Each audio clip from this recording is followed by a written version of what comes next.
Morning, Wes. Morning, Bradley.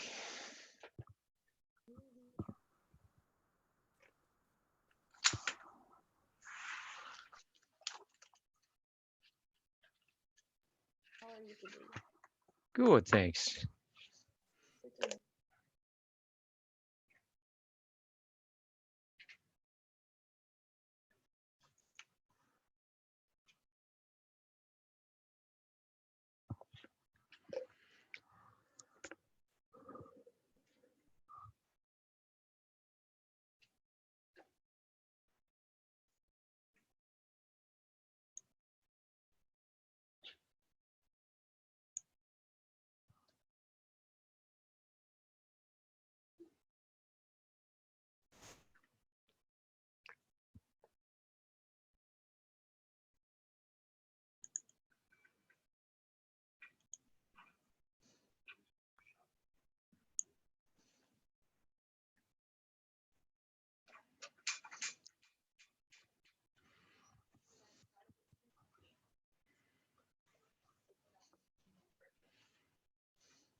So is that going to come up again when I turn it on?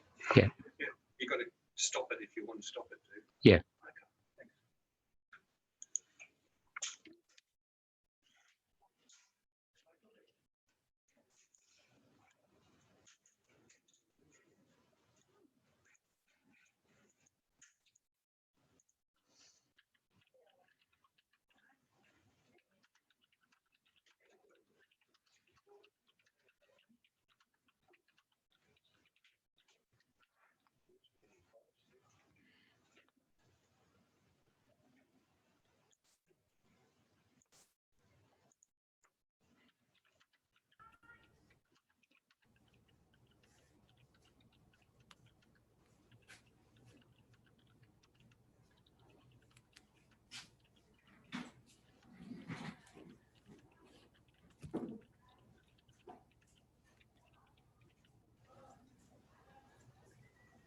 Hi, Dean. Good morning. Hey, morning, everyone. Morning, everyone. Good afternoon. Hi, James.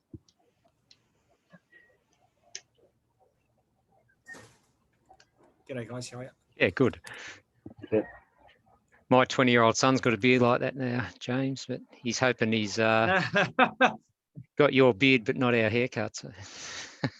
Yeah. Well, this was a consequence of the COVID quarantine process getting here. I had just enough sort of going before I went into quarantine, and then of course the battery on my shaver died whilst I was sort of in the quarantine here, because one of the unique parts of quarantine in Kiribati is they take all your luggage and keep it at the airport. You only get your carry-on. So I couldn't wow. which looks like it was 6 months later. I've got a beard. So.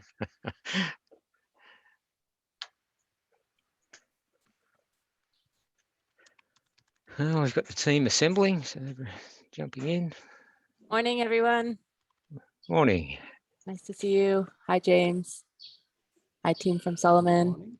Morning. Hi. Good morning.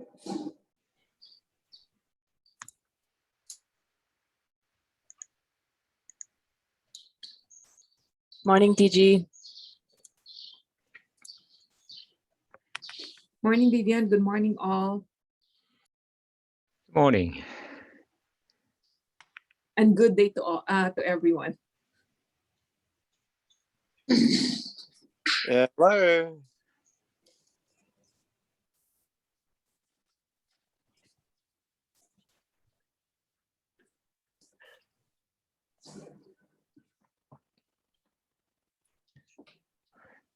Talofa, Lucia. You always got a nice flower in your hair.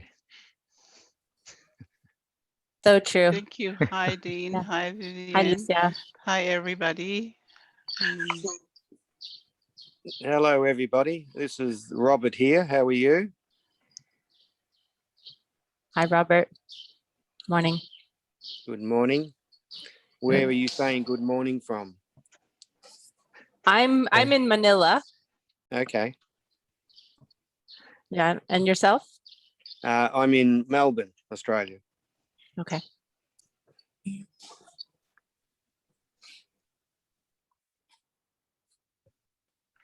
So while we're waiting for the others to join us, a bit of housekeeping. If you haven't got your name there and your organisation, if you go in down to the bottom and click on the up arrow, or there's a next to your name, there should be more.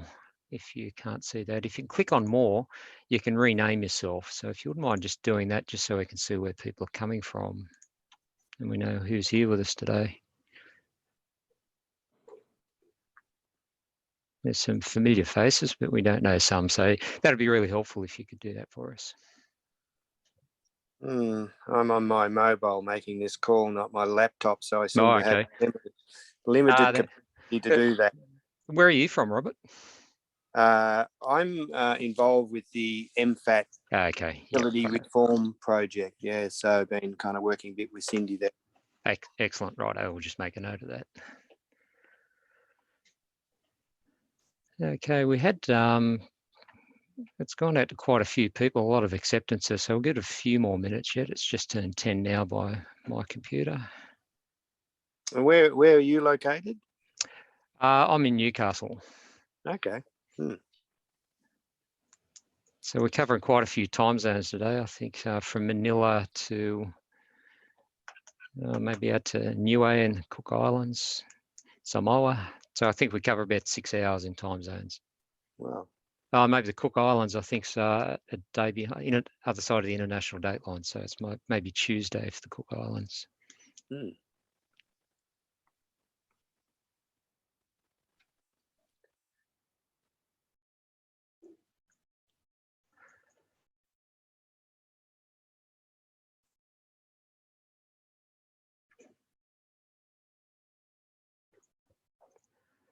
So I'm not sure if we'll have our colleagues from YAP joining us today. I got a message from John Guzwell.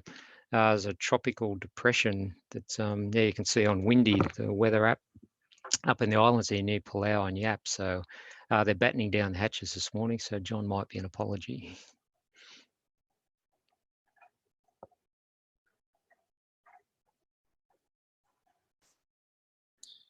I see we've got attendance from Vanuatu and Nauru, Solomon. Who else? Kiribati. Nauru. Good morning, everyone. Hi, Frederic. Morning.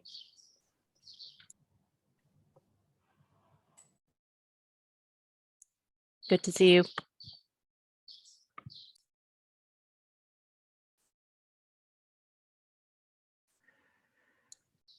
Nick, where are you joining us from?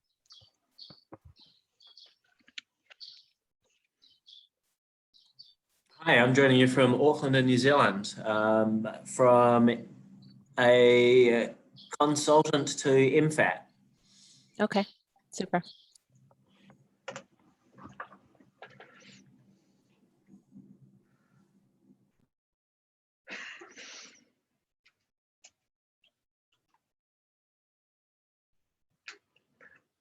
There's still people popping in. We'll give a few more minutes grace before we get started.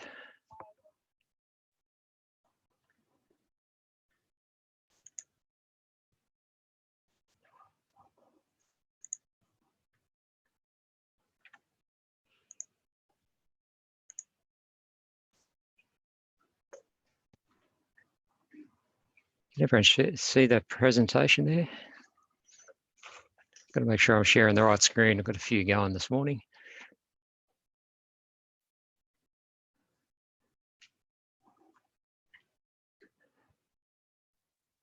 I've got, where are you in the world today, Bradley? Bradley's logged on. Oh, I think you muted there.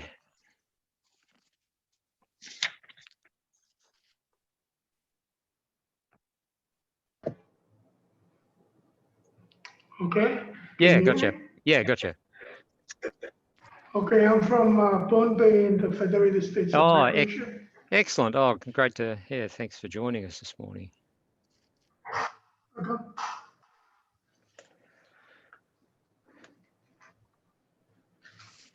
Okay, we'll give it to another minute and then we might start and others can join us.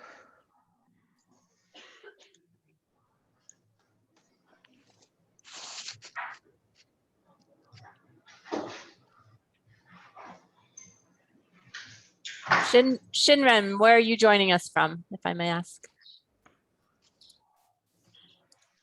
I'm joining from Fiji, but I'm part of Hunter H2O's international team. So I'll be one of the presenters with Dean and Renan. Great. I also see a name, Shin, X-I-N, Shinrem. Yeah, actually, I'm from ADB, third. Oh, great. And then Excellent. I'm interested in this all water related because we are doing rural project. Super. I mean, so really appreciate the part offering these courses and also the previously groundwater related, very useful. Thank Super. you. Welcome. Thanks for joining. All right, Dean, shall we get started? Yeah, I think so. Yeah, we've still got some people dropping in. So just while we're getting started, so the housekeeping. So if you could turn your microphones off when you're not talking, that's really helpful to cut down the background noise. There should be a place down on the bottom of your screen there to be able to raise your hand. And chat as well. So if you've got a question you'd like, we'll have Carl will be keeping an eye on the chat for us. So at any time, if you want to make a point, jump into the conversation, hit chat and Carl will keep an eye on that for me and give me a flag. And we'll certainly have plenty of time today for question and answer. So we want to make today really interactive as a workshop, probably a little bit more so than some of the previous ones where we had a lot of information we were trying to get across. Today is one where we can really get stuck in and learn a bit about asset management, particularly condition assessment, by doing it. So yeah, we're hoping today to be really interactive and we've allowed plenty of time for that today. Okay, so we might press on.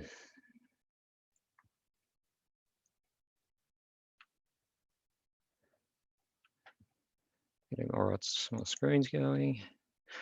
Okay, so today Thanks a lot for coming along. So topic of today is asset management, and in particular, condition assessment and performance. Asset management, as we'll get into shortly, is such a wide-ranging discipline that there's no way we can cover that in an hour and a half. We wouldn't even scratch the surface of talking about asset management in general. And people actually go off and do degrees on that now. You can do a master's degree, bachelor degree, just in asset management. So it's certainly a huge topic of conversation. So we thought we'd start with the foundation piece of work, condition assessment and performance. So there's our agenda for today. We'll do some introduction shortly. I'll quickly go through asset management and set the context for the condition assessment and rating work that Shavin will take us through. Then we'll do an exercise on condition ratings. Oh, okay, sorry. I just got told I'm not sharing. Hang on. How's that? Hopefully you can see that one. We can see it now. That's good. Great, okay.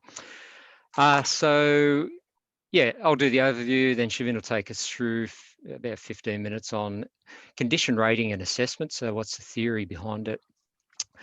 Then we'll do an exercise. So bear with us today while we try and use the breakout rooms. We've had a bit of a practice, but we'll get everyone to, we'll break up into about 4 groups today. And we've got people from the asset management team here at Hunter H2O that'll join each of those rooms, and we'll go through an exercise on doing some condition rating of the assets. And thanks to James from Kiribati today. James Young's going to take us through a case study on Kiribati. So James is pretty new there, and he's got some interesting things to show us. And we'll try and share a YouTube video that he's given me this morning. Then Rhiannon Morgan is filling in for Beck Crosby. Unfortunately, Beck Crosby from our team's sick. She was supposed to help out today, and she's actually unwell and gone off for a COVID test. So hopefully Beck's okay. But Rhiannon will fill in there. Then Carmen from Nauru and Ali will take us through an interesting case study in Nauru where they're taking over some new assets there. So it's a good time to be thinking about asset management right from the time that you take new assets on. Then some time for question, answer and discussion and closing remarks. So I'll now hand over to Leah Gutierrez from Director General from the Pacific Department, the ADB, to kick us off. Okay. Thank you, Dean. And so good morning, good afternoon, and good evening to all of you. Welcome to today's webinar. And thank you to our utility managers, utility operations staff in the region, members of the Pacific Water and Wastewater Association, ADB colleagues, WASH TA colleagues. Really appreciate your time for joining us today. I really am very pleased to join you to today's kickoff to this webinar series. The topic is very important, asset management and maintenance with focus on condition assessment. As you know, this is under our technical assistance that aims to strengthen water, sanitation, and hygiene practices and hygiene behavior change in the Pacific. As Dina said, this promises to be a very interactive session with breakout rooms. So it's a great opportunity for all of us to hear of your real life experiences managing your assets on the ground. And it's really a great, an excellent platform for sharing with each other the challenges you're facing and understanding how others are dealing with similar issues. From ADB's perspective, the information you share today and on platforms like this helps our teams in designing with you more effective programs and projects that tackle operational issues such as asset management and maintenance, and really ensure a life cycle approach to infrastructure development and an emphasis on service delivery. Asset management and maintenance is critical for sustainable services. We all know that. And for ensuring the delivery of high quality services that are affordable. Asset management planning is about proactively taking measures and putting in place systems to increase the efficiency and reliability of your assets and thereby reducing costs. This translates to better and more reliable services for people, and an increase in social and economic benefits for the entire population. It also helps to break the cycle for assets of invest, run down, replace, and invest again. This gets expensive, and financial resources are limited. As the proverb says, a stitch in time saves nine. For these reasons, I am happy to see the focus on asset management to ensure the longevity of assets. I hope today is the first of many conversations on asset management and maintenance. With that, let me thank you again for your time today and for participating in all the webinars organized under this REPA series. Thank you in advance for your openness in sharing your knowledge and experiences. I wish you a very engaging session today. I will now hand back over to Dean. Over to you, Dean. Thank you. Thanks, Leah. Thanks for your warm introduction. Lucia, are you still with us there? Would you like to say a few words? Thank you, Dean, and thank you, Leah, for that welcome also. Well, good morning, good afternoon, Talofa, and welcome everyone once again to this workshop series. And I trust all of you had a good Easter break. We've had a longer break here in Samoa because of the national elections last week. That took us 2 days off from work, which was nice. But firstly, let me say we are, again, very grateful and fortunate for this collaboration with ADB in bringing together all our member utilities to learn from industry and sector experts and from each other through sharing knowledge and expertise in the field and how others are coping with, in general, wash issues. Today, we will be hearing from the Hunter Water staff on the topic of asset management. And it's a topic I'm sure all of you are keen to hear about, and a very, very big area at that, covering several topics in itself, as Dean has said already. We hope that some of the areas that will be covered today will help you with some of the challenges faced by water utilities today, which include determining the best or optimal time to rehabilitate, repair, or replace aging assets, the increasing demand for services, overcoming resistance to rate increases, and diminishing resources, and also the rising expectation of customers for service to be provided by you, and the increasingly stringent regulatory requirements now in existence, responding to emergencies as a result of asset failures, and protecting your assets. So with those challenges, I hope that some of the issues that will be covered today and the interactive sessions and experiences that will be shared will shed some light on how we are to cope with those challenges we now face. So I look forward to hearing the featured speakers today, and also to the experiences of each of the utilities represented during this workshop on this issue. Thank you very much for the opportunity, Dean.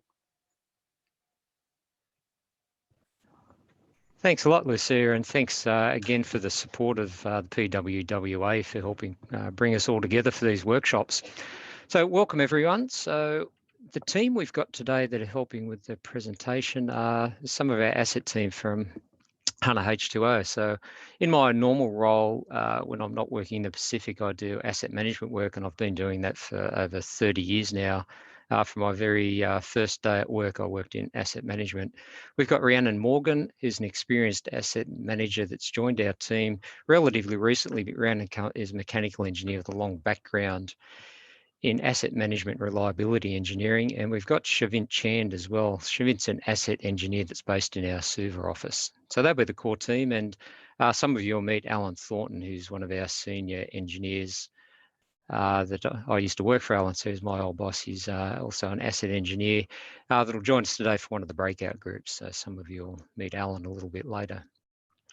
So today I'll give a brief introduction to asset management. briefly touch on some issues that are important to set the context. So standards that we're working to, level of service and information management.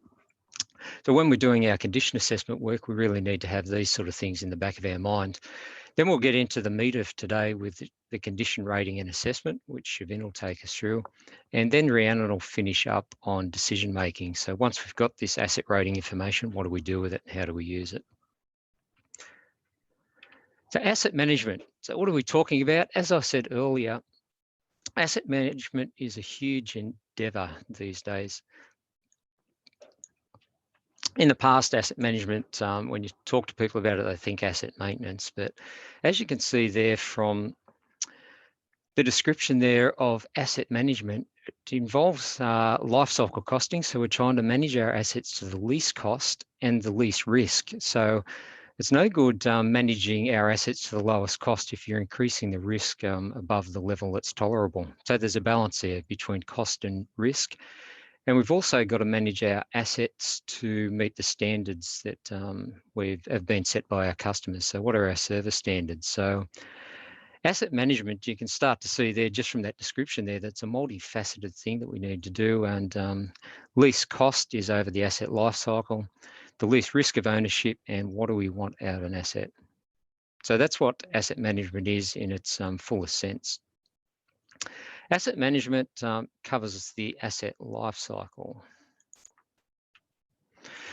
So I'm sure everyone that's worked in the utility industry and asset management's come across this, but we're talking about assets right from the very first day that we think about it. So the asset planning, when we go to acquire the asset, how we operate and maintain and ultimately decommission assets and then build their replacement. So assets like a lot of things in life have got a life cycle. So they're born, live their life, and then they're decommissioned and replaced by something else.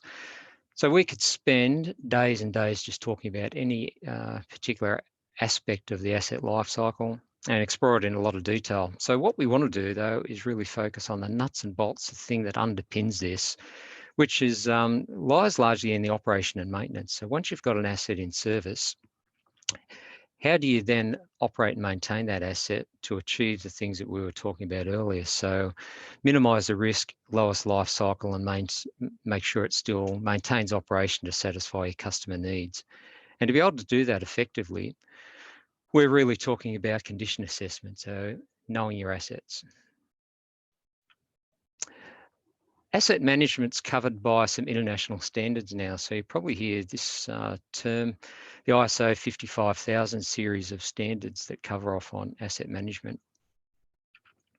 We won't go into this in any detail at all today, but the standards cover off on 3 sections of asset management. So you can see that 55,000 is the overview, 55,001 is about the management system, and 55,002 is a standard about applying 55,001. So they're really detailed standards, and if you've had a lot to do with them, they're a bit of a dry read. But the important thing when we're talking about asset management standards in the 55,000 series is they're talking about an asset management system. They're not talking about software for the management of assets. So yeah, we need to make sure we're not being confused that asset management is talking about maintenance or asset management is talking about a software system. What we're talking about is a system of management, and that's what the standards cover off on. And again, that's to be familiar with the asset management standards and to do audits about compliance of systems against those standards. There's a whole training course in itself. But it's important just to realise that there are these underpinning standards now that we all work to, and that we're looking at a systematic approach to managing standards. So the fundamental premise of the whole thing, in our view, is that you need to know your assets. So there's an old saying that if you can't measure it, you can't manage it. And in asset management, if you don't know your assets, you can't manage them. So before you do anything else, know your assets. Here's the guideline that we work to. So it's the IPWEA, which is the Institute of Public Works Engineering in Australasia. So it covers Australia, New Zealand, and around the Pacific. And this particular one is practice note number 7, which you'll hear us refer to extensively, and it's about condition assessment and asset performance, and it's the guidelines for doing this work we'll talk about today. This practice note sits under a larger infrastructure management manual, which is thick as the old Sydney telephone book. It's a huge document. But these practice notes sit under that management framework, and they give us the detail about how to do this work. And the photo on the left there is a photo of the manuals that the ADBs purchased for us to send out to all of the utilities. Unfortunately, they only come in hard copy and they're worth about $200 a copy. So we'll be sending those out in the next week or so after this workshop. So 1 copy to each of the utilities. So thanks a lot to the ADB for supporting that. We find that a hugely valuable document. We've got a couple of those floating around in our team of 4 people, and everyone's always looking for that document. We always want to know where it is. We don't let it out of our team here. So we reference it all the time. It's used extensively by our clients in regional New South Wales, and the major utilities in Australia are now starting to pick that up. So it's a really valuable document, and as I said, we use it all the time.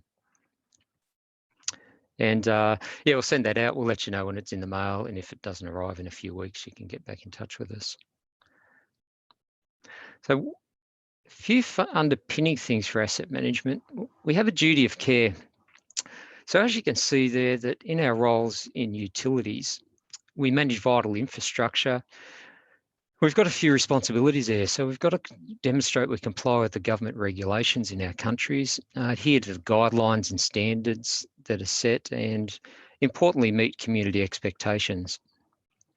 So as our custodians of infrastructure for our communities, we've got that duty of care to them. So we keep that in the back of our mind that that's a pretty heavy responsibility. We also have levels of service that we need to keep in mind. So what do we need these assets to do? So we can have the same type of asset, for example, a pump, 2 identical pumps in our system, and they can be performing different functions. They can have different criticality to our system and our customers, and they could have different levels of redundancy and backup. So 2 assets can perform in different ways and perform different jobs. So we need to understand what we need these assets to do. But the reasons that assets exist are to provide services to a required level of service. And the condition assessment and performance that we're looking at here looks at the physical condition of the system and its components, but importantly, we need to understand how well the system's meeting the needs of those who use it. So it's no good saying we've got a brilliantly maintained pump in perfect condition if the system's changed and it's not meeting the requirements of our customers. So not only do we have to understand overall what we're trying to achieve, the condition of our assets, but still is it meeting the needs of the customers. And where do we get those from? A lot of us are working to legislation that's set by our governments. There are standards that are set, whether there are national standards or international standards we work to. We've spoken a fair bit about community expectations, and unfortunately in utilities, as we all know, the community expectations are often higher than legislated standards. So there's a bit of tension there that creeps in, that we have to understand what the community expects.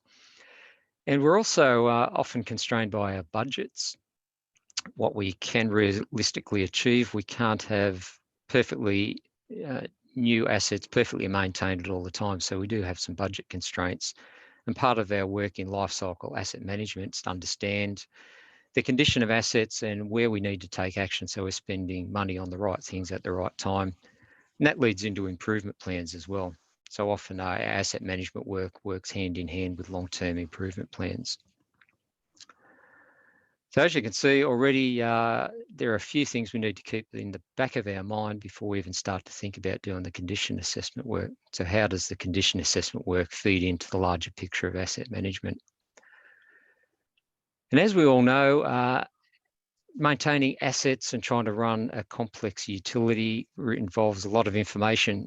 And we've actually seen desks like that and desks at treatment plants where that's how they manage the information to run a treatment plant. And I'm sure we've all seen that. It still happens, and that's why we have backdrops for our presentations, because often our desks still look like that. But unfortunately, that's the world we look at and live in, that there are there's a lot of information that's difficult to organise that at some stages. So information management, we need to make sure that we've got a system there to manage information, some way to manage the data that comes out of these processes. As I said earlier, asset management doesn't equal an IT system. Now, IT systems are great. A lot of the larger utilities have gone down that path. They implement integrated systems throughout their business, so asset management feeds into financial systems. So the ERPs can be great. You can have a standalone asset management system. They're fantastic as well. But you can do it with the spreadsheet or a paper-based system, but you need to have a systematic approach, and you need to think about how you're going to manage your asset data so you don't end up like with a desk like we saw in the previous slide. So it's impossible to do a good job of managing your assets unless you've got good records. So card systems that when Alan and I first started over 30 years ago, the computer system we had was a mainframe computer. It sat in its own room. So we didn't have a desktop computer. A lot of it was done on paper. We've moved to spreadsheets, customized software, and we've even dabbled in in-house developed systems in our past as well, which can be great, but they come with their own complexities about maintenance. So there's a few ways to do it, but you need to give that a bit of thought. What is the plan there? If you're going down this path to capture all this asset data, you'll need some sort of register to put it in. And how that looks for a lot of our clients, there's one from one of our clients here in regional New South Wales. We've just done this work last year for them. And as you can see there, that's done in an Excel spreadsheet. And they're a reasonable size. They're probably comparable to some of the utilities in the Pacific. And they manage it all quite happily in a spreadsheet. And their plan is that in the future, if they go down the path of implementing a vendor-based asset management system, they've got all the data there. It's all been organised in the spreadsheet, and it's a pretty simple matter to upload it. And we see that with even some of the enterprise systems with major clients, that they'll take an extract into Excel from their asset database for us to use. We'll give it back in this format, and then they can upload it. So we find Excel a really valuable tool for doing this work. So that sets a bit of the scene for what we need to think about for condition assessment. So condition assessment isn't just something you do in isolation. It actually fits in with the broader picture of asset management. And have a good think about how you use all this data if you're not doing it. And even if you are doing it, how well are you managing the data? And don't be scared of complexity and think you need a fancy system to do it. You can do a really good job pretty simply. So I'll now hand over to Shavint, and I'll get Shavint to take us through the next sections, and we'll start to get into the meat of our presentation about how we're going to do the condition rating and condition assessment. So over to you, Shavint. Okay, thank you, Dean. Okay, there is a bit of lag going into the next slide, but okay, yeah. So yeah, condition rate. Sorry. Yeah, condition rating. So I'll be taking you through condition rating and conditional assessment part of the seminar. And basically, all of us at some point have done condition rating on something personal asset which we own, or asset for a utility. The thing is, all utilities must have an in-house criteria for rating condition of an asset. And this is what is used to make decision whether to replace or upgrade the assets or to carry out maintenance of the asset. The criteria for rating may differ from utilities to utilities, and at times may differ between different depots of the same utility in the same country. Now, what it does is it creates a level of uncertainty in the rating, and thus it creates a need to have a consistent criteria for condition rating, and thus that will move on to benchmarking, which could be discussed later.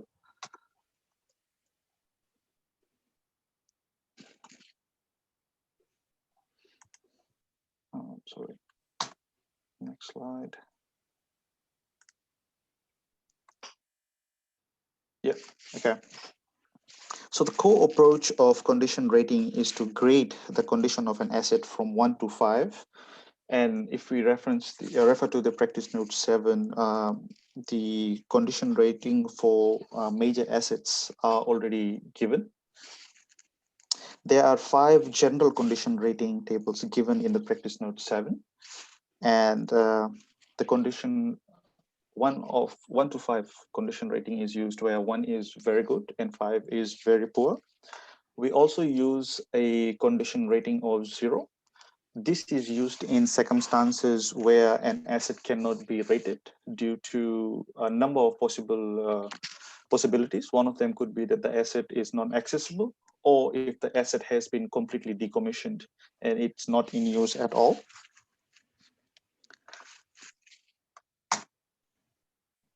Yep. So, as I said, generic ratings in practice note 7 are given for civil infrastructure. We will basically use the civil infrastructure table, which has already been emailed to all of you as part of our upcoming exercise. Ratings for water mains is also given, including as well as sewer gravity mains and electrical and mechanical structure. Now, other a more advanced rating table can be developed following the core approach for specific types of asset. Hunter H2O is at the moment engaged with some of the Australian utilities in order to help them develop a specific condition rating criteria for pump stations and other specific assets. Taking the pump station, for example, if we had to develop a specific criteria, we would divide the pump station into different categories. And some of the components of the pump station would include the pipeworks, the pump itself, the electrical controls. And let's just say if we had to give a rating to the pump itself, some of the things that you might look at is the level of vibration the pump is having, the temperature of the pump, the flow at which the pump is operating currently, compare that to the operational, the design flows. So that would give us a fair idea of the performance of the pump, and which would lead us to make decision whether that has to be replaced or upgraded, or just normal monitoring has to be done on the pump itself. So similar sort of exercise could be done for specific assets. And as I said, tables of other assets could be developed if needed.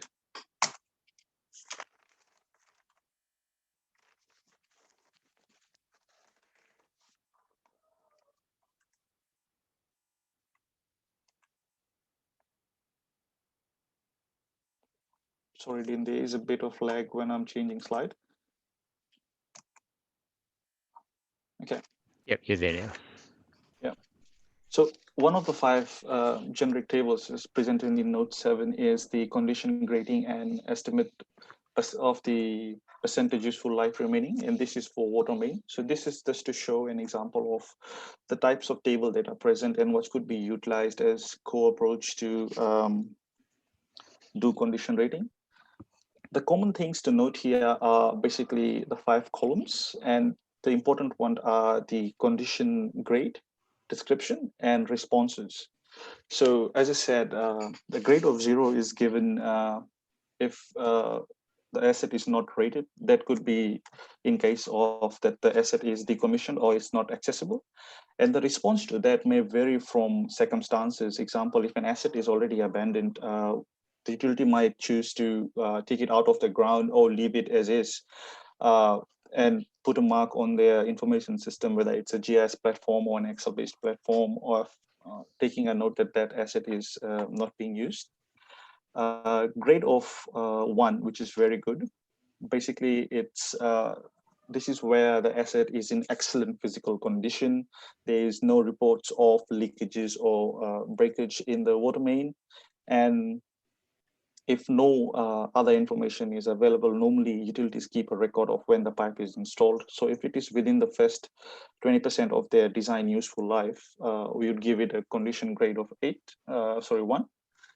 And the response here would be to continue with an routine maintenance. Things where it get tricky is to identify where an asset is basically good to fair to moderate and poor condition. there's basically individual judgment which comes into play. But generally, if you look at condition grade 3, which is fair to moderate, basically what it, as part of the description, the asset would have moderate level of corrosions and signs of deterioration in the pipe wall. This might be an opportunist information which could be collected in cases of pipe failure. So we could get a fair idea of how the inside pipe wall of the pipe has been deteriorated. We could look at the surface coating damages. There would be some losses of internal diameter, and generally the surface softening of AC pipes would be seen to about 5% of the wall thickness. And the responses we could have at level 3 would be to continue with the routine maintenance and undertake repairs where necessary. This could move into the next level of investigation where a detailed investigation could be prompted as part of this exercise. And if we look at the difference between 3 and 4, condition rating 4 basically has a little bit more damages to the assets. Basically, the pipe wall is soft for AC mains disease, which is less than 25% wall thickness. There is significant internal diameter of unlined mains. The joints are not watertight, allowing seepages, and failure is recorded in the current year. Normally, at level 3 and 4, this is the stage where the utilities normally start thinking about ways of replacing or upgrading the system. And condition 5 is very poor. Basically, the response taken here should be take immediate action to avoid the risk and undertake renewal of the asset in the short term. So this is basically one of the tables which is in practice note 7. And when the report is passed over to you, you could look into detail on how this is done.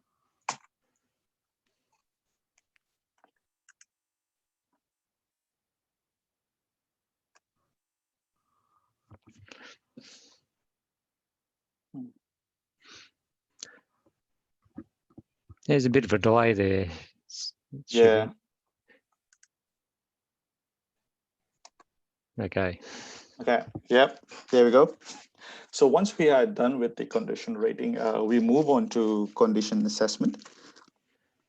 And 3 levels of condition assessment, which is mentioned in practice note 7, is level 1, which is the routine operational and maintenance data assessment.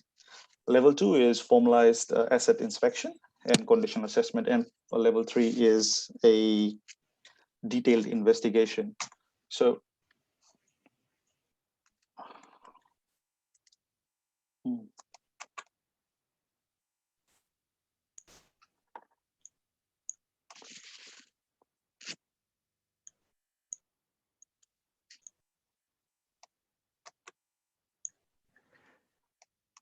come on. You're up to which one? In the meantime, there's a question or comment from Carmine. Maybe we can address that while it's loading. Okay.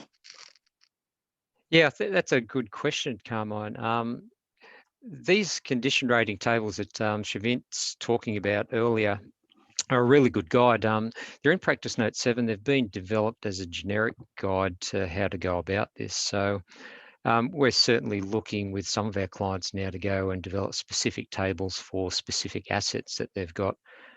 It's within the scope and the context, and they're compatible with practice note 7. But no, certainly we'd be looking to leverage off the experience and knowledge that people have got of the assets and develop their own rating tables for specific asset classes and types, using the practice note 7 as some guidance there on how to go about that.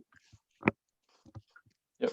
Okay. So finally, we are at level 1 assessment, which is basically following the core approaches which has been discussed earlier. Now here, the data from operational and monitoring of the utility is used. So basically the operation and maintenance team, they carry out their condition rating as part of their normal operational and monitoring exercise. These data is analyzed to gain a better understanding of an asset condition and the performance. and decision is then made to either escalate the level to a level 2 or level 3 assessment based on what is found in this analyzing the data from operational assessment. So if there's a lot of level 3 and 4 conditions notified as part of the operation and maintenance exercise, as the question was imposed, things that could be looked at was what are the reasons that has led the conditions to reach that stage, or other things that could be looked at would be how best to assist or how best to rectify the situation. And if further analysis needs to be done, that is when the condition level 1 assessment would basically be escalated to a level 2 assessment. So yeah, so level 2 assessment is basically, this can be a follow-up on level 1, as I said, and also it takes into account a risk-based analysis. So utilities mostly have a risk analysis of assets in the utility, and these targets are more critical assets in the system. This formalized inspection at level 2 could consist of anywhere between a reservoir drawdown test that could have been prompted from seeing leaks on the outside walls. It could also consist of a system modeling exercise that could have been prompted from noting system overflows. It can also consist of CCTV inspection that could be done for sewer mains to identify the reason of consistent blockages in particular mains. And on completion of level 2 exercise, if not enough data is available on hand to make a confirmed decision to rectify the situation, or if more data is needed to further assess the situation, we then migrate, escalate this situation to a level 3 assessment. Sorry, too fast. Okay, so a level 3 assessment is basically before we do a detailed investigation, I think there should be a level of cost analysis done, because detailed investigation normally tend to be cost intensive. There is a lot of money that is to be used for this, because these are specialized exercises. Comparison needs to be done whether it's easier for us just to replace the entire asset, which is causing us problem, or to get a better understanding of why the asset is creating problem in the first place. So this detailed investigation includes getting in specialists such as geotechnical or structural specialists in to study the condition of the particular asset and give an expert opinion of whether the asset could remain in operation or it's time to change it. It could also include critical exercises such as concrete coring, X-rays, and ultrasonic. So those are some of the things you would do when we are looking at detailed investigation of particular assets.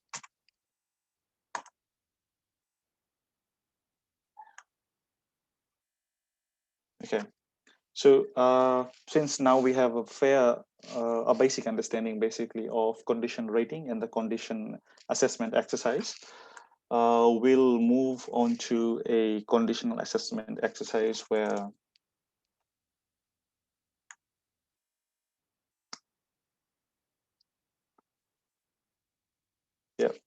we will be basically go to breakout rooms, and the team from Hunter H2O will basically guide you on how to do conditional assessment exercise on some of the assets or pictures of assets which we already have with us. So I think Dean could take over to you, Dean, now. Okay, excellent. Thanks, Shavin. Yeah, so as Shavin said, we'll now try and put some of this into practice. So hopefully you've got an overview. And we've also sent out earlier in the week an extract out of practice note 7, one of the rating tables, and Vivian's kindly added that into the chat box as well. So if you want to grab a copy of that, make sure you can grab it from chat. What we'll try and do now is I'll enable some breakout rooms. You'll drop into a room with someone from Hunter H2O, and we've got a series of photographs that we've got from a huge library of assets. So some good, some bad. What we want to do though is go through these photos as if they've come in from your field staff, and this is information that's landed on your desk. So what do you make of the assets? What sort of condition they're in? How would you rate them? And what sort of decisions would you start to make, and what questions would you ask based on these photos if you're thinking about asset management? When we come back, we'll be asking someone to present from each of the groups just to give us a bit of an overview on what they've found, what they've thought about, what they've discussed, and what was really interesting that's come up in some of the conversations. So that's our task now for the next 20 minutes. And then we'll come back and James and the team from Kiribati have got a great case study to share with us. So we'll try and enable the breakout rooms. And there'll be about 10 people in each of the rooms. So it'll come up and ask you to join the room, and we'll take it from there.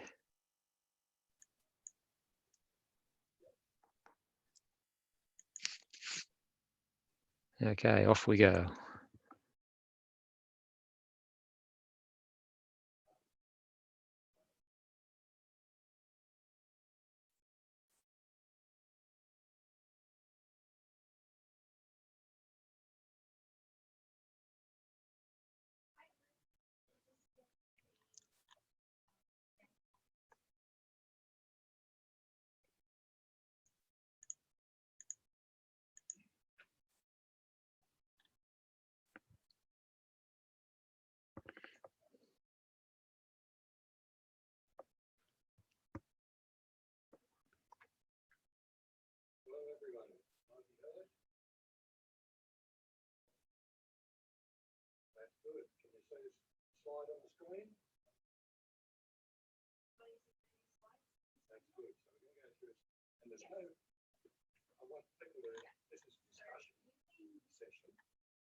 There's no absolute right or wrong answers. It's to get people thinking about how to do condition assessment.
Yes.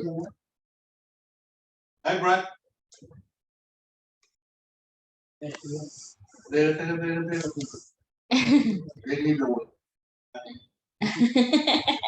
Kaya mo yung ako sa ngayon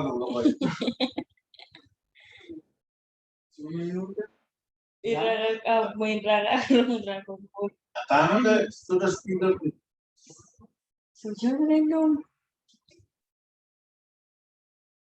Dari speaker.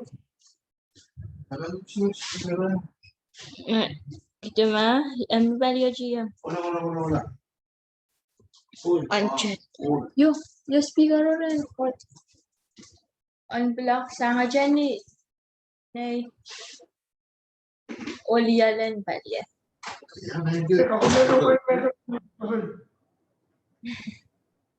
Kahulna may ko may gusto sa'yo.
What I need to ask for is a volunteer to give some feedback at the end. So I think, Robert, you were the one that commented some videos which were really helpful. Would you like to give some feedback at the end?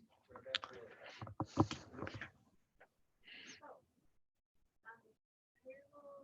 That'll only take a minute or two, and if not, someone else might want to comment. Here we go, we're lost.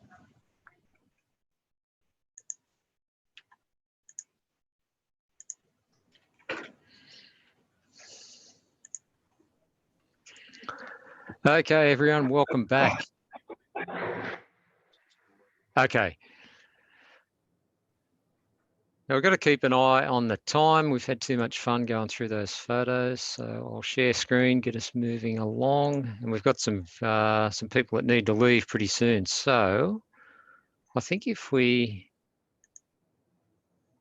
jump into Alan's group first. Am I sharing screen there again, or have I? We've got the exercise outcomes. Exercise outcomes, yep. Okay, excellent. So yeah, just a couple of minutes feedback from each of the groups. So how did we go with that exercise? We're not really interested so much in the scoring, but how do you find that as an exercise to be able to do that and start to, based on a photo, at least make some asset management decisions and score your assets? Who's first? Yeah. I think from our, am I commenting here, Alan? I'm not sure. Yes, you are, Robert. Thanks. I asked Dean to put you on first. Okay, yeah. I mean, my assessment was looking at those photos. It does tell a story on each and every photo that we saw in one form or another, from very good to very poor. It seems to me that a lot of this is based on experience, because a lot of it is just your judgment. We even heard that the change in the sound, in the way a piece of equipment might operate, could affect its performance. But again, I think there's a lot of learnings and experience that is needed to be able to make some of these judgments from my observation. Yeah, I think that's a really good point, Robert, that yeah, it's certainly a start of a process there. So I think, yeah, it does take a bit of experience, but at least if we apply these tables, it starts to get some consistency in the way people look at these assets. But yeah, it is a bit of a judgment call, but hopefully it helps highlight some of the assets where we need to get the specialists involved when we've got some concerns. So excellent. Yeah. Which other groups do we have? What about the group that was with Shavint? We've got someone, Shavint and myself. Yeah. Vasidi, what did you think? Vasidi back with us? Yep, she is. Okay. And on our group? Yeah. How did you find it, Vasidi?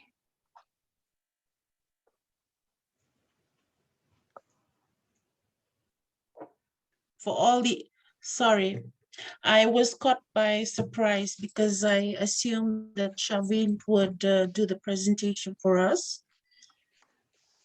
No, yeah, so no, that's fine. So who else is in the group that might want to jump in? What do you think? Bradley, what was your thoughts on it? Dean, would you want me to come in? Yeah, that'll be fine, Shinjini. Yeah, thanks.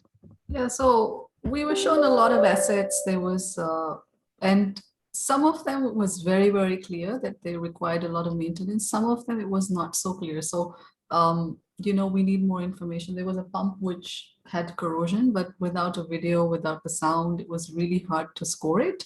So there's a lot more information that's required. And there's there can be dubious assets which have just been painted but can have corrosion. So it's hard to, it's really hard to tell without proper being on the site with just a picture. I think that's one of the things that came out. Yeah, that's pretty much, I think, if I capture it correctly, what the group came to the conclusion. For the utilities, I mean, I can't speak on the third question, but it does require a lot more than just pictures, I think. Yeah. Yeah, certainly. And today, the level 1 is really just based on feedback that you might get from your field staff, a photo, a comment they make on a maintenance sheet. So you need to start to make some judgments. And yeah, the scoring system helps to start to prioritise where we put our efforts. So that's a really good point. And I think we had Ali from the last group. How did you find that, Ali?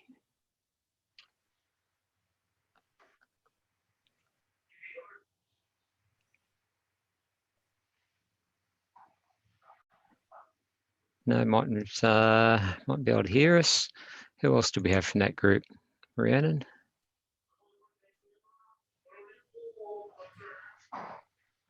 Sorry, wrong button. Okay. Maybe someone from the Solomons?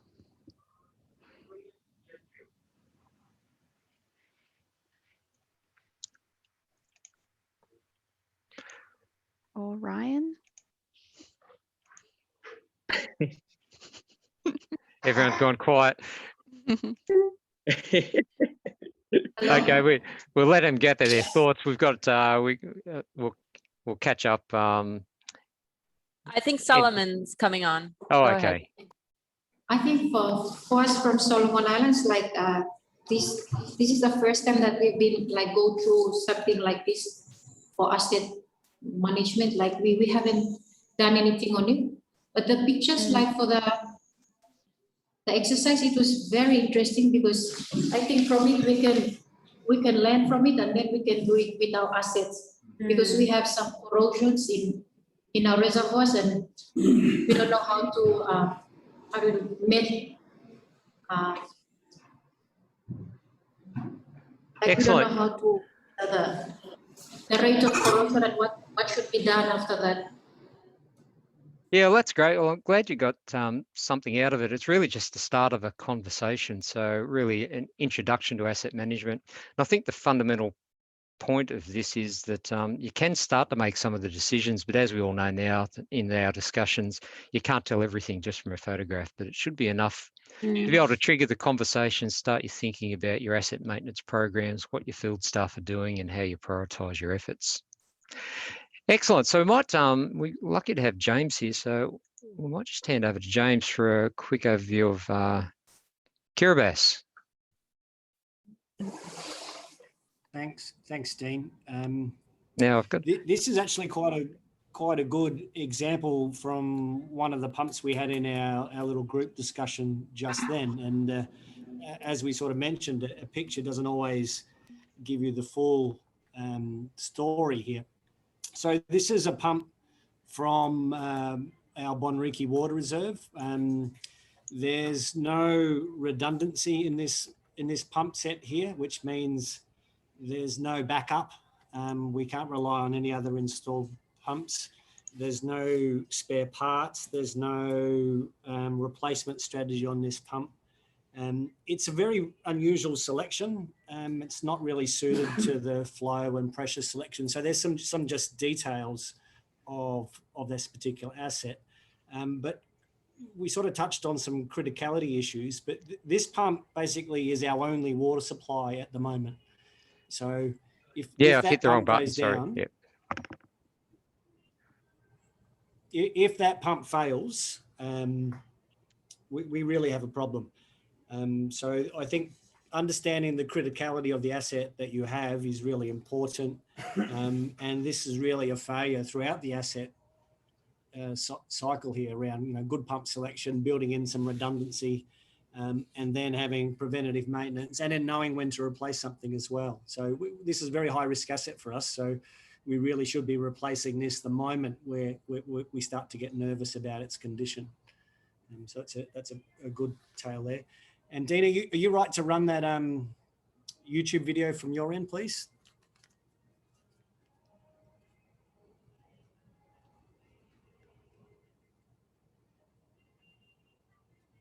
So I have another example here, which I think is quite pertinent to the discussion. This is one of our power stations. So if I've got a little bit of a YouTube video of it. So this is our main power supply in the township of Beso, which has a population of about 35,000 people. And as you go through this video, you'll see that there's major concrete and structural failure issues of the main building. This houses one of our key generators, and you can see you're sort of going through the station here, you can see water on the floor, fuel tanks. It's really quite a disaster. And going back to my point on criticality before, this is a really key and strategic asset for us. So we would normally expect to see a very, very high level of maintenance at this facility because of its importance. And I hope you don't have too many assets like this in your portfolio of responsibility, but this is really troubling for us.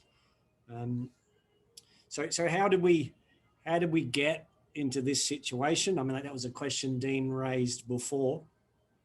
And really, I think the problems here go back many, many years. And I could give you countless reports going back to 2000, the year 2000, which have come from, JICA, World Bank, ADB, MFAT, a number of different consultants telling us that this building and these assets need replacement. It hasn't happened. So why hasn't it happened? So there's been gaps in budget processes. There's been problems with setting of finances and recovering of funding to do stuff. And it's generally poor business planning. How do we prioritize the spending of our money? But what sits above all of this is really poor governance. So if you look at from our sort of ministerial level down through how we're structured here, there's been no one asking the questions around why we're in this situation, or what are the conditions of our assets, what are the consequences of failure. So these are the sorts of things we're addressing at the moment. And I think just one other thing to comment on that, we rely heavily on donor funding for a lot of our major investments. That doesn't come around that often. And one of the things to note here is that this is a dirty old diesel power station. It's not very sexy, but it's a workhorse of power supply in Kiribati. Yes, we are moving to cleaner and greener renewable energy, but we need these assets. It's really important that these diesel generators remain operational, and we'll probably need them for the next 20 years. But it's not something that a lot of donor agencies would be interested in help.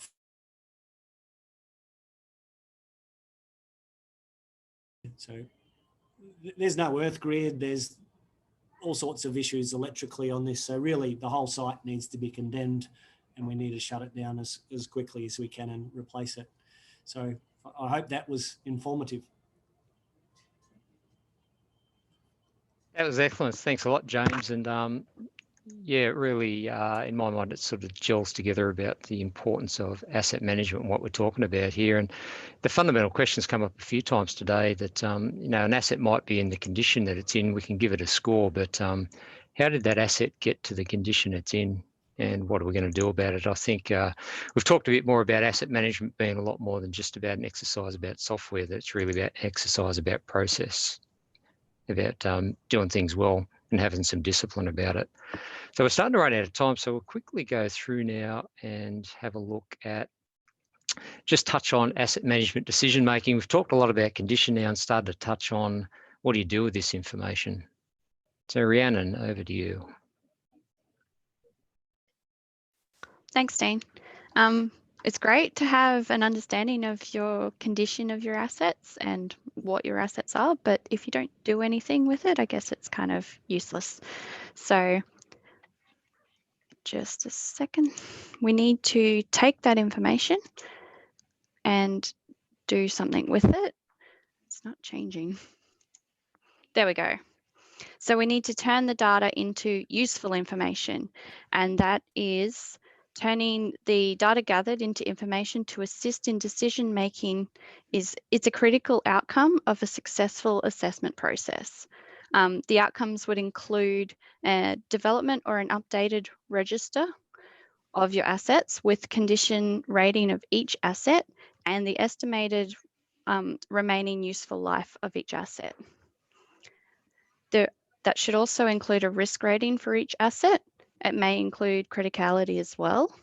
And it should have predictions of timing for future renewals and replacements of various components and maintenance frequencies if you have them.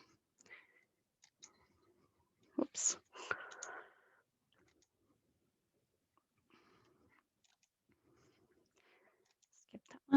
Here's an example of a condition assessment table that's been developed on mechanical equipment. So you don't need complex software to do condition assessment. You can do it with Excel spreadsheets and develop really useful information from that. This information then gives you the condition, which is sort of mapped here. The criticality, they've done that as a separate exercise on what that asset means to their business and ranked that as a risk. And then that's developing an ultimate condition and risk number for it. So and that came up in one of our discussions, Rhiannon, about how you start to factor criticality in. So this would probably just go on that one step further along with the asset management and how you start to use the data. The criticality is certainly important. Yes. Yeah. Also, as part of a condition assessment, you might end up with you should end up with a defect register as well, which lists your high level or very important issues and problems with equipment that should be dealt with straight away. And your condition assessment should feed into then initially work orders and operational changes that need to be made to equipment, which will address those defects. Next, it should also help you assess your capital planning and what needs to be repaired or replaced over the long-term life of your assets. And that can help you plan budgets for future, which is very helpful. And finally, you can also use it to develop maintenance strategies. If you've got lots of things at a 3 or a 4 level, you can take those, input them into maintenance plans to either continue monitoring their condition or help start repairing those and getting them back to a better level of condition.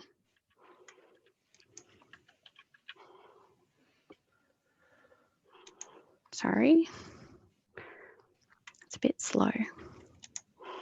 There we go.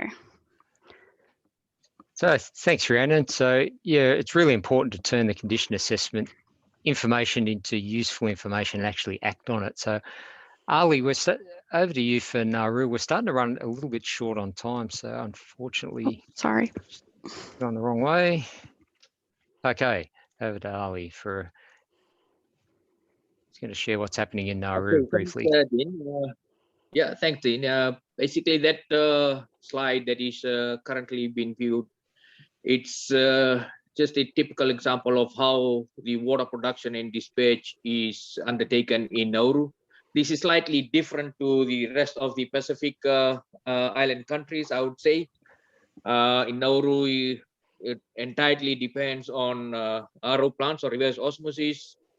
Sea intake systems, we normally change between direct intake from sea, or we normally also have commenced using borehole system.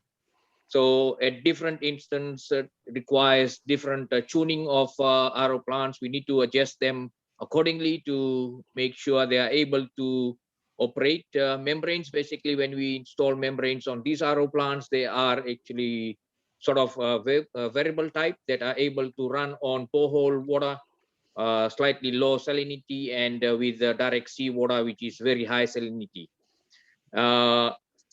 We started probably about 7 years back when we started refurbishing all the water infrastructure. And there was a whole range of maintenance programs and asset management plans put in place. That's all starting from the seawater intake into the RO plants, into the storage system. We're using trucks for deliveries to the customer tanks, where the responsibility of the utility actually ends. In between two, there is significant amount of treatment carried out before the water is dispatched into the trucks.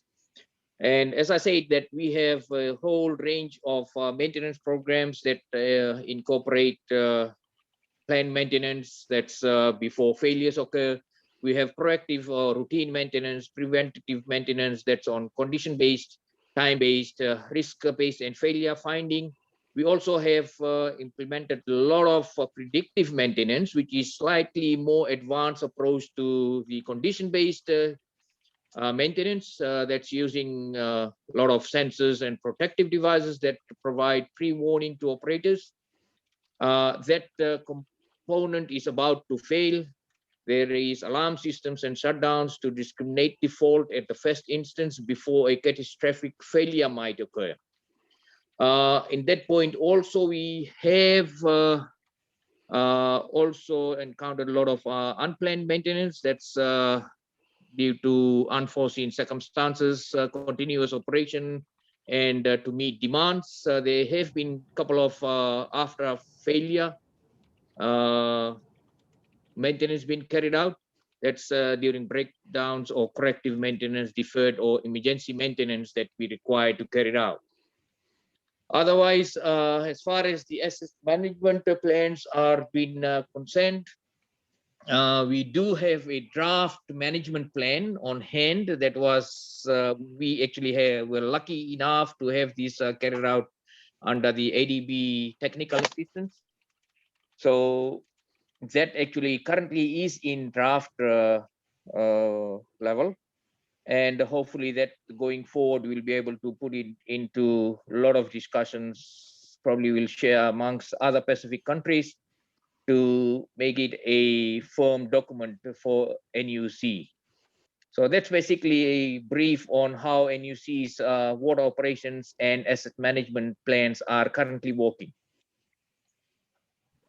Excellent. Thanks a lot for sharing that with us, Ali. So, yeah, hopefully those systems you've got in place there can help prevent a lot of the problems that we've seen. But yeah, you do really need to stay on top of it, don't you, in a disciplined sort of way to make sure you don't have assets fail. So, excellent. So thanks for sharing that with us. There's a lot to learn there. We are starting to run a little bit short on time. So the bottom line is there that we need to take action. So do the condition assessments and actually take action and work through the information that you get, feed that into your maintenance schedules and your capital programming and into the projects that might come from that. We'll share these slides so you can go through some of these points. What I really wanted to get to is just briefly, so what are the challenges for your different utilities? So a few questions for you. How could we help under the TA? Which sort of things would you like to focus on if we're talking asset management? Is it things like more detail on condition assessment, how to start to organise your data, how to turn this condition assessment information into things like maintenance schedules and plans? Would you like to see further workshops on asset management? So there's a few questions there for you to ponder. So happy to take any comments. And what we can do is I've got a short poll that we can run to get a bit of feedback. So I'll run the poll, and if anyone would like to give any comments, ask any questions while we're doing that, we've got some that have popped up there in the chat room. But if you've got any questions, feel free, and I'll launch this poll and get some feedback on some of these things. What would you like to see next, if anything?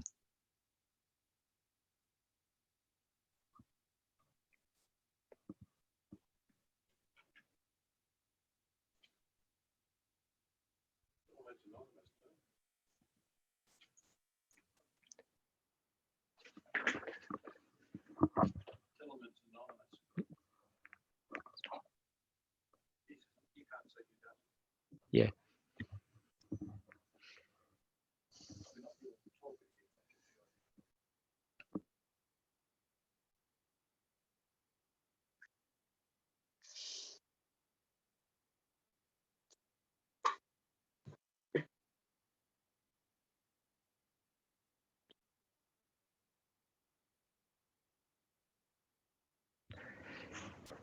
Has anyone got anything they'd like to raise while we're doing this little survey? So it looks like there's a bit of interest across the board in a lot of aspects of asset management. Anyone got any final points for this morning?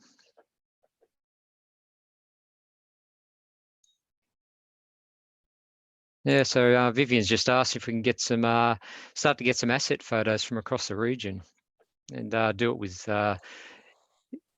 do some of this follow-up work with your examples. So that'd be great if we could do that. And we can, yes, we can keep it anonymous. So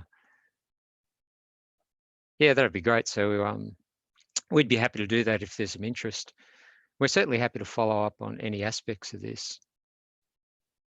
Okay, so I think everyone's had a chance. We're happy to take any feedback even after the workshop, that's fine, but that certainly gives us an indication there that there's some interest in continuing on with asset management. So we'll have some discussions and we'll get, feel free to give us some feedback on the sort of things you'd like to see. And it looks like, I'll share the results there.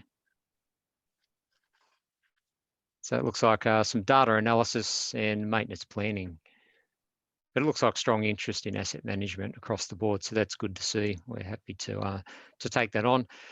Question there: can your presentation be shared? Yep, certainly we'll do that. And there'll be a audio recording, a video recording of today's presentation. So we've done the Zoom poll. We'll also send a link to the ADB's guide. It's a guide for development practitioners, but it covers off a lot of the information we've spoken about this morning. And you'll certainly be getting a copy of the condition assessment guidelines, the IPWEA practice note, in the mail. And it's a good reference, and we've just touched on the main aspects of that this morning. So we're starting to run short of time. Vivian, did you want to say any final words, or we get Jingmin to wrap things up today?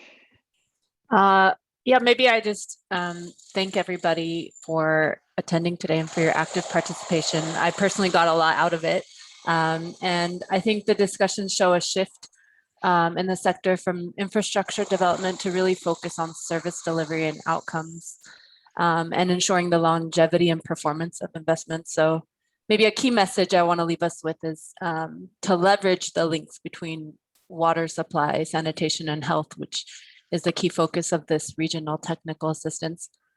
We need to be able to make sure these services are sustained, right? So utility asset management and maintenance, I think, are really central to this goal. But with that, I extend my heartfelt thanks, everyone, for participating and sharing, and hope to see you in the next webinar. And I will now hand over to my director, Ms. Jingmin Huang, for her closing remarks. Over to you, Jingmin.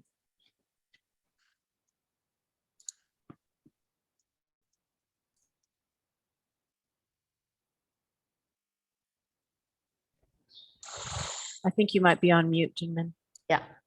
Yeah. Thank you, Vivian.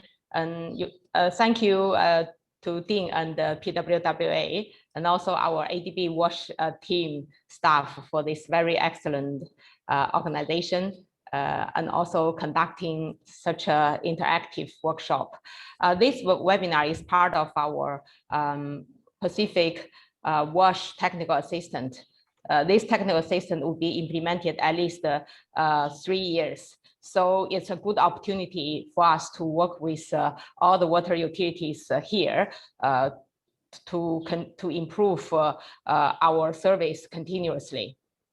And specifically, I want to thank you, all the utilities here today, for your participation. And I really have learned quite a lot from listening to your experience.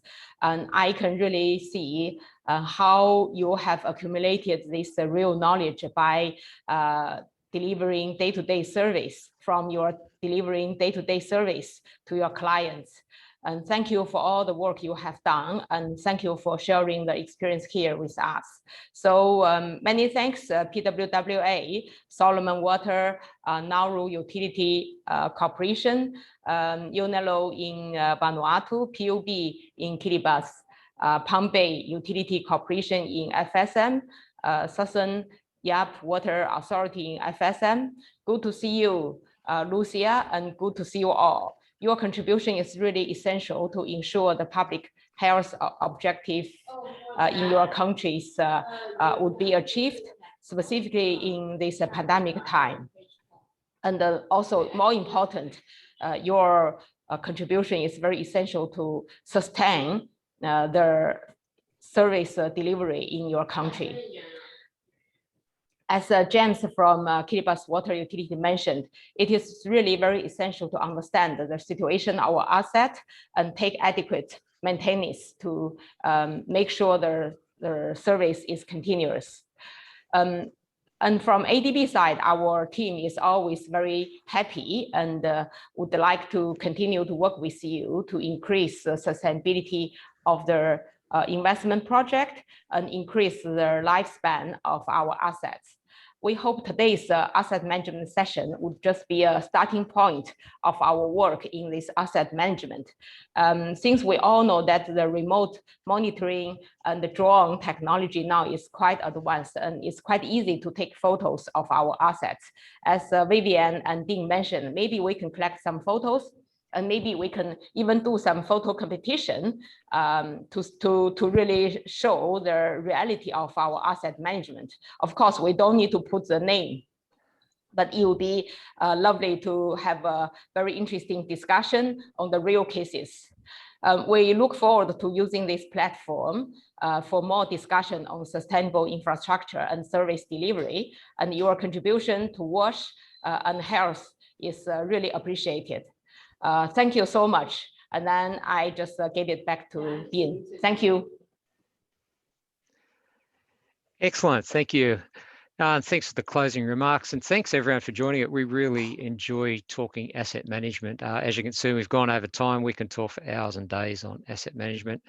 And great to see the feedback there. I think there's a bit of interest in the Pacific for having more discussions on asset management and all the different aspects. It's a fascinating profession to be in. So thanks for joining us. Really would value your feedback on today's workshop and where you'd like to see us take the workshop series, and any feedback on asset management. We're here to help, so only an email or a phone call away. So thanks for joining us, and we'll be in touch about the next workshop for next month. Thank you, everyone. Have a good day. Thank you, Dean. Okay. If you want to put your cameras everyone. on, if you want to put your cameras on, I'll take a quick photo. Family photo? Nice. Okay. Yeah.